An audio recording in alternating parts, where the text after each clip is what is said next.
Well, U.S. President Barack Obama is set to outline his new strategy for Afghanistan on Tuesday. Now, speculation is that he may announce the deployment of as many as 40,000 more U.S. troops. The notion of a troop surge is dividing American politicians and the public as well. But the White House says the troop increase will secure Afghanistan so the country can eventually scale back its presence. For some more analysis, we're joined now by KASHIF Hasnie. He is with the Washington-based think tank, the RAND Corporation.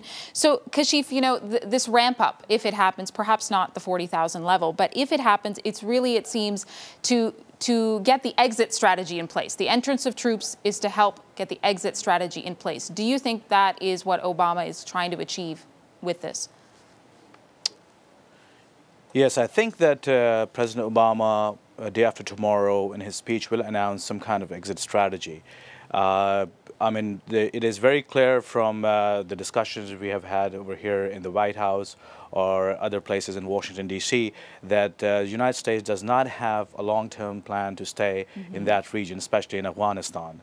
So what we are looking forward to in the speech is an exit strategy, and Mr. Obama should come up with one.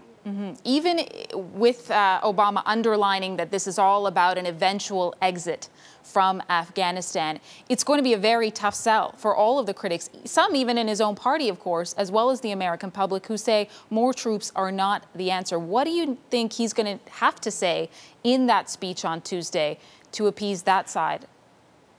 Well, I think Mr. Obama, I mean, this is a very dicey situation, and that's why he has taken so much of his time. The Democrats are obviously against and has opposed the idea of sending more troops to Afghanistan. And I think that's why he's leaning towards a middle path of not sending exactly 40,000 troops, which were asked by General McChrystal, but he's leaning towards something between 30 to 35,000 troops. The key over here is that what type of troops he's going to send. I mean, counterinsurgency operations, yes, but we also need development professionals down there. We need legal specialists, engineers, so that we can put Afghanistan on the path to govern themselves. Yeah, and do you expect that we're going to hear some specifics? That is the speculation right now. Some specifics on Tuesday about just what these troops are going to be doing, what things they're going to be targeting, security, corruption, those kind of issues.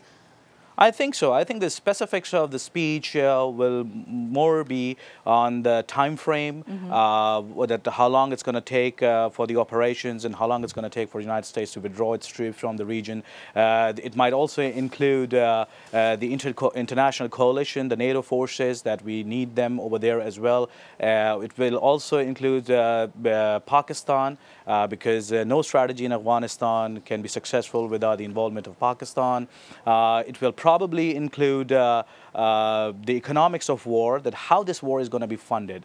The United States is now in debt of $12 trillion. The economy is struggling, and it's $3.6 billion required to keep our current troops in Afghanistan. And we are looking at something around $6 billion if there is a surge of troops in the vicinity of 30 to 35,000. Yeah, the number I was reading, the number I was reading was at least $1 million per new troop, $1 million per new troop. That's correct. How do you think he is going to try to convince the American public of what Afghanistan is going to look like afterwards? Do you think he's going to be able to win that battle in the minds of Americans who really think this is not a good idea, that they're drawing parallels to Vietnam? We all know that this is probably the most important decision he's going to make in his presidency. And the timing is very important. I think by 2011 or 2012, when the next elections will be due, we would see some kind of withdrawal from the region, and that's where Mr. Obama is going to tell the people, the Americans, that that's what he promised and that's what he has delivered. So I think the key will be the timing, and I'm looking forward to a very clear-cut time frame that he's going to announce day after tomorrow. Many Americans looking for that, people here in Canada watching as well. Thanks for your perspective on this today. A crucial moment to watch on Tuesday. Thanks, KASHIF. Thank you. That's KASHIF Hasnie.